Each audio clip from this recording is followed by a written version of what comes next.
Baik, dokter. Assalamualaikum warahmatullahi wabarakatuh, teman-teman sekalian, sahabat RSUD Kota Bogor. Ya, kita nih dalam rangka hari jadi Kota Bogor ya dok ya, makanya saya pakai baju kebaya seperti ini untuk memperingati hari jadinya Kota Bogor. Gitu. Hari ini kita bersama Dokter Sally, saya menyebutnya Dokter Sally, Dokter Riselini, spesialis konservasi gigi. Nah, teman-teman sekalian kan sudah tahu ya kalau pasien dirujuk ke dokter spesialis konservasi pasti akan menjadi tanda tanya, sebenarnya giginya kenapa sih gitu ya. Dok, boleh nggak dijelaskan sesuai dengan tema kita hari ini nih ya, perawatan syaraf dan akar gigi. Nah, boleh nggak dok dijelaskan sebetulnya perawatan endodonti itu untuk apa sih dok? Oke, kita akan sharing aja ya dok ya, buat pemirsa juga, bahwa kalau perawatan saluran akar gigi atau perawatan syaraf gigi ini pasien biasanya ngomongnya adalah suatu tindakan atau prosedur untuk mengobati dok, atau menyelamatkan gigi yang memang sudah terinfeksinya juga lumayan dalam. Jadi dengan cara kita membersihkan jaringan pulpa yang ada di dalam saluran akar, kita lakukan suatu treatment sehingga kita bisa menghilangkan rasa sakit atau mencegah terjadinya infeksi berlanjut, dan akhirnya gigi itu nggak usah dicabut dok, jadi masih bisa digunakan kembali. Jadi intinya itu menyelamatkan ya dok. Betul. Jadi pilihannya teman-teman kalau berlubang atau infeksi atau sakit gigi, pilihannya mau dicabut apa dipertahankan gitu ya. Iya, betul. Kalau dicabut kan kalau udah dewasa udah nggak tumbuh lagi ya dok ya. Iya. Gitu. Jadi kita tujuannya untuk mempertahankan. Prosedurnya seperti apa sih dok? Kalau misalnya melakukan perawatan endodonti itu prosedurnya seperti apa? Nah, prosedurnya ini kan memang karena kita kan mengobati ya dok ya, memang mempunyai tahapan-tahapan sesuai dengan kondisi dari gigi tersebut.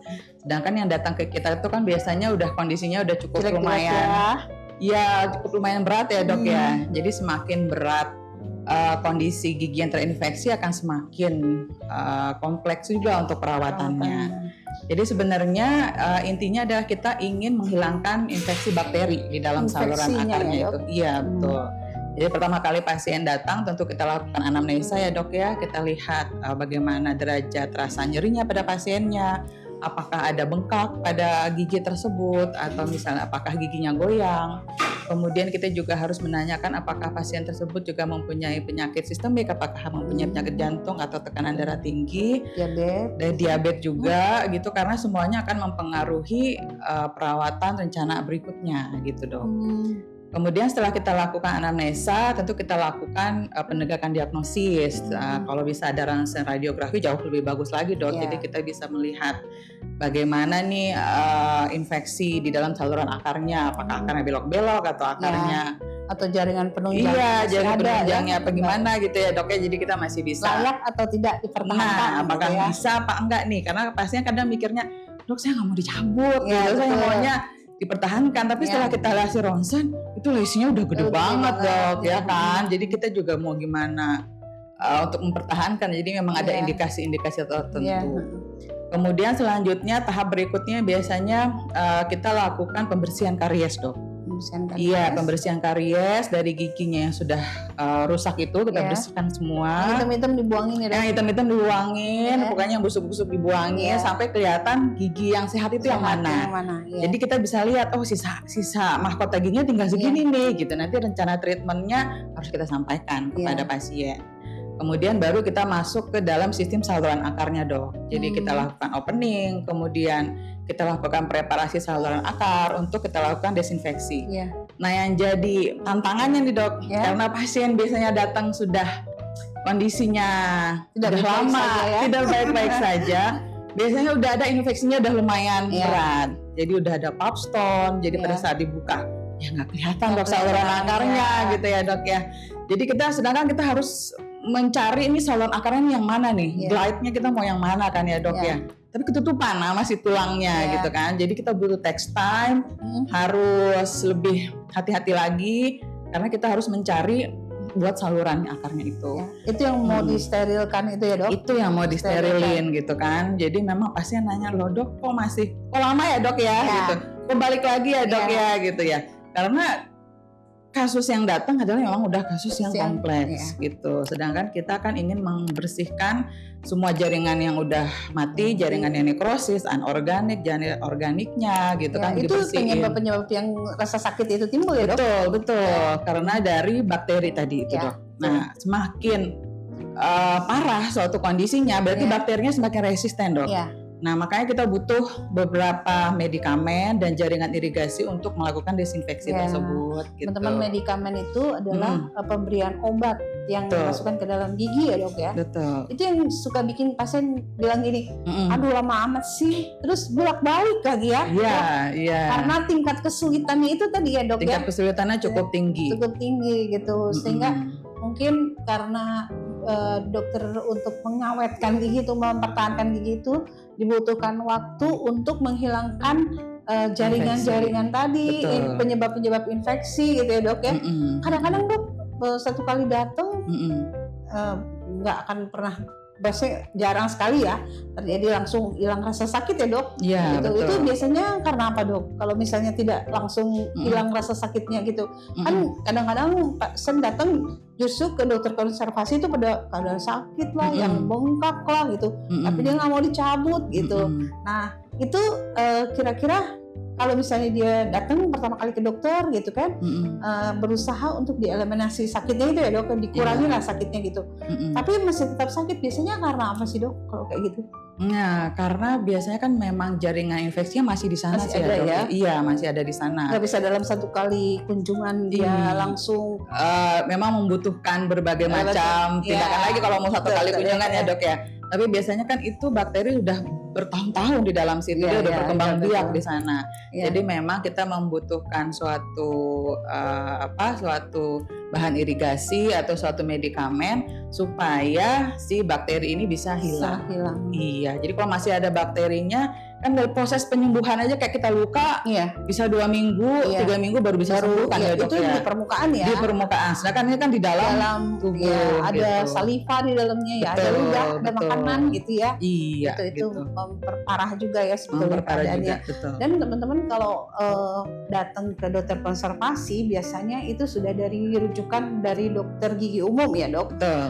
Kemudian dirujukan ke dokter spesialis konservasi, otomatis kondisi giginya juga mungkin lubangnya tidak kecil ya dok, lubangnya juga dalam biasanya terus sudah pernah sakit, bahkan sudah pernah bengkak gitu. Itu yang menyebabkan pengobatan oleh dokter konservasi gitu tidak bisa dalam satu kali datang untuk benar-benar menghilangkan rasa sakitnya gitu ya dok ya gitu. Terus dok, selama ini yang lebih banyak ditemui setelah melakukan perawatan konservasi itu, apa resultnya, hasilnya dari perawatan konservasi itu untuk pasien dok? Itu yang pertama, kita bisa menghilangkan rasa nyeri yang diderita pasien. Biasanya pasien pada saat minum air dingin atau air hangat nyeri, ini sekarang udah enggak. Kemudian pasien biasanya pada saat makan gitu biasa sakit, sekarang udah enggak, udah berhasil teratasi. Atau yang paling parahnya yang biasanya bengkak itu dok datangnya, atau bisa ada polip misalnya dok di dalam giginya, itu udah hilang. Jadi penyembuhan jaringannya juga bisa ya dok diatasi. Kalau itu goyang dilihat dari derajatnya sih dok. Kalau masih derajatnya nggak terlalu tinggi, kita lakukan dulu perawatan saluran akar sembari menunggu waktu healing dari si gigi tersebut. Kalau itu mobilitas itu berarti giginya itu goyang ya dok. Jaringan goyang pendukungnya seberapa besar kegoyangannya itu juga menentukan hasil akhir dari pengobatan itu. Gitu. Menentukan. Ya teman-teman, kita kan udah banyak sering dengar ya, aduh ke dokter gigi tuh kenapa ya lama ngantri, terus udah gitu sakit pula gitu ya, gitu ya. Sebenarnya hal-hal tersebut merupakan upaya dari dokternya itu untuk mempertahankan giginya teman-teman loh. Jadi prosedur yang dijalani sesuai dengan keilmuannya, sesuai dengan prosedurnya, kalau dijalani dengan sabar, maka giginya tidak akan dicabut ya dok hasilnya ya. Iya. Jadi kan kita pengennya ya sampai usia tua kita pengennya gigi tetap kan ada ya dok ya, biar nggak gigi kita semua ya. Iya, masih gigi asli semua. Masih gigi asli semua. Iya betul. Jadi kalau bisa memang kalau masih ada lubang kecil lebih cepat sebenarnya dilakukan pencegahannya. Iya. Jadi jangan abai sama kesehatan gigi sendiri, karena kan dari kesehatan gigi itu sebenarnya mencerminkan kesehatan kita seluruh badan gitu. Sebenarnya teman-teman tidak hanya gigi yang sudah mengalami peradangan di mahkota ataupun akar gigi ya dok ya, ke dokter konservasi itu ya dok.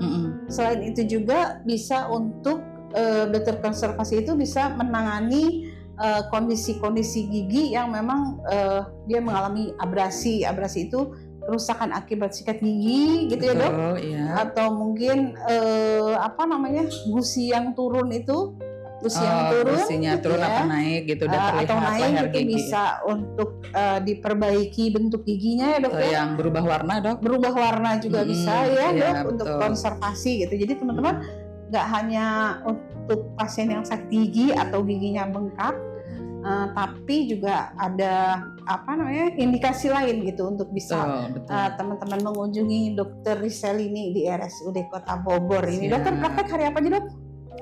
Hari Selasa sama hari Jumat. Selasa, Rabu, Jumat. Selasa, Rabu, Jumat. Ya. Kalau Selasa dan Jumat pagi ya dok ya. Iya betul. Kalau yang Rabunya siang buat teman-teman yang nggak punya waktu di pagi hari bisa datang ke siang. Bisa di siang hari. Kita lihat ya. Ada yang bertanya nggak ya? Dok, apakah gigi berlubang lama membuat kepala jadi pusing berkepanjangan? Oke. Gimana tuh dok? Jadi banyak juga nih keluhan dari pasien ya dok ya. Saya sakit gigi, kok yang jadi sakit kepala ya dok ya. Betul. Banyak ya dok yang kayak gitu. Banyak gitu, atau misalnya pusing kepala 7 keliling. Pusing 7 keliling, katanya lebih mending sakit hati kata daripada sakit gigi ya dok ya. Oke, baik. Jadi memang karena di gigi kita itu kan ada sistem pembuluh darah dan pembuluh sarafnya. Nah, itu persarafan itu berguna adalah sebagai respon gigi kita terhadap stimulus-stimulusnya. Nah, si saraf itu dok, dia udah berhubung langsung dengan saraf trigeminal yang ada di otak. Nah, karena dia udah berhubungan langsung, jadi apapun yang ada di dalam kondisi gigi mulut kita tuh pasti dia akan langsung ke otak. Nah, dari otak apabila nyerinya udah sangat parah, itu pasti akan langsung ke sakit kepala, atau bisa ke rahang, atau bisa rasanya ke telinga, atau misalnya giginya yang lubang gigi bawah, kok yang sakit gigi atas gitu. Jadi memang karena semuanya itu berhubungan dengan sistem persarafan di tubuh kita ya.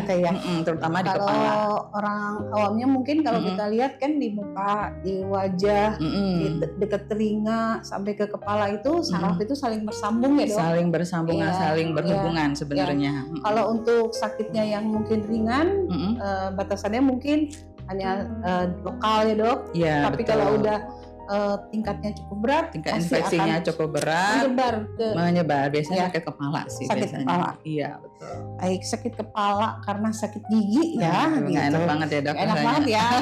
Kadang-kadang teman-teman untuk lubang yang kecil juga kalau kena angin kadang isap gitu ya. Kalau minum air dingin gitu kerasa linu, itu juga harus diwaspadai ya dok. Betul, harus segera ditambal nanti betul. ada potensi sampai ke sakit kepala itu tadi ya dok ya. Iya, berarti sudah lebih dalam lagi. Lebih dalam lagi kalau itu. Infeksinya. Kadang-kadang nggak kelihatan ya dok. Dari saat kita melihat di kaca tuh lubang tuh nggak kelihatan ya, tapi kadang-kadang dia bersembunyi di antara dua gigi yang bisa menyebabkan sakit yang nggak ketahuan ada di mana gitu. Jadi memang disarankan untuk pergi ke dokter gigi 6 bulan sekali itu minimal ya dok ya. Itu ya. minimal 6 bulan sekali. Tanpa keluhan ya, walaupun tanpa keluhan 6 bulan sekali diperiksakan. Baik, kita nanya lagi. Dokter mau tanya, kalau makan es batu giginya ngilu, apakah karena saraf rusak atau gigi berlubang?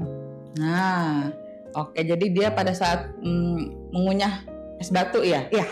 Kadang mengunyah es batu itu juga termasuk berarti kan stimulus dingin. Ya. Nah, stimulus dingin itu kalau gigi normal harusnya nggak ada rasa nyerinya. Ya. Tapi kalau ada, berarti udah mulai ada peradangan tuh di gigi tersebut.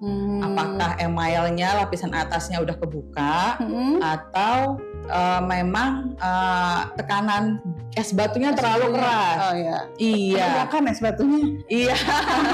Memang kalau bisa gini kekuatan gigi itu memang kalah tuh kalau es batunya terlalu keras. Ya. Iya, betul juga.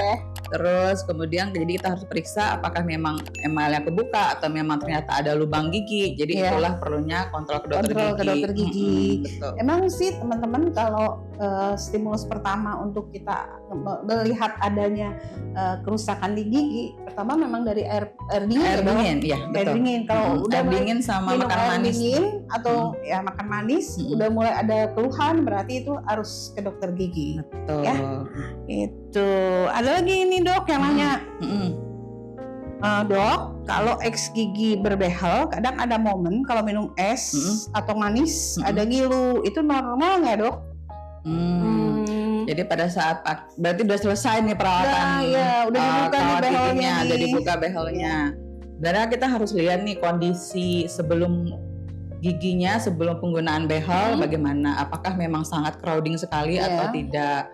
Atau memang pada saat pencabutan kemudian pada saat giginya ditarik kemudian ada penurunan gusi atau enggak dok gitu kan. Kalau ternyata kita lihat dari atas giginya sebenarnya bagus tapi pas kita lihat dari samping tuh ternyata gusinya pada turun semua tuh. Iya, gusinya pada turun. Iya, jadi pada saat gusi turun semua kan leher si gigi itu kebuka ya dok ya. Betul. Nah, kena dingin itu bisa ngilu. Atau bisa juga memang ada karies yang di sela-sela gigi tadi dok. Ya, pasiennya mungkin udah jarang pakai dental floss gitu kan. Iya, karena kesulitan pakai behel ya dok. Iya, jadi ya bisa itu harus kita lakukan ronsen juga, radiografi juga biar lebih pasti untuk menegakkan diagnosis. Ya. Ada juga mungkin saat setelah dibuka behelnya itu ya ngilu ya dok ya. Linu karena mungkin lemnya belum terlalu bersih. Jadi ada sisa makanan yang nyangkut gitu ya, jadi rangsangan untuk itu bisa, ya. Karena pada saat di lem itu kan terbuka ya dok, tubuh emailnya gitu kan. Jadi pasti kena angin gitu pasti. Tapi biasanya hilang sih harusnya beberapa lama. Ya nanti ada waktunya bisa hilang ya. Oke. Nih ada lagi dok, bisa retreatment PSA nggak? Kalau retreatment itu kita harus melihat kondisi giginya dulu ya dok. Betul. Ya, jadi bisa nanti siapa tadi namanya yang ingin retreatment, ada Lili dan Peoni. Kak Lili dan Peoni nanti bisa dulu berkunjung ke RSUD Kota Bogor untuk dilihat dulu ya nanti giginya kondisinya seperti apa untuk lakukan retreatmentnya. Jika ingin bertanya, dok, izin bertanya, apa gigi sering bengkak sama pusing, kenapa ya? Wah, itu juga harus diperiksa dulu ya dok. Betul. Penyebab bengkaknya itu karena apa? Nanti harus diperiksa dulu mungkin ya. Kalau giginya sering bengkak, otomatis pasti akan sering pusing ya dok. Gitu. Karena bengkak itu ada infeksinya ya dok. Jadi bengkak itu udah manifestasi sakit gigi yang cukup berat itu kalau udah ada bengkak kronis ya. Berarti ya. Siang dok, saya ada akar gigi tapi belum dicabut. Ada kemungkinan terparahnya dok. Kalau akar gigi, sarannya jangan dipelihara teman-teman. Iya, betul. Harusnya dicabut aja gitu. Kemungkinan terparahnya pasti akan jadi bengkak ya dok ya. Kalau adanya akar gigi yang dibiarkan gitu ya. Kemudian gimana cara mengatasi impaksi gigi yang benar karena selalu ngilu dan sampai tidak bisa tidur. Kalau impaksi mungkin bisa berkonsultasi ke dokter spesialis bedah mulut ya.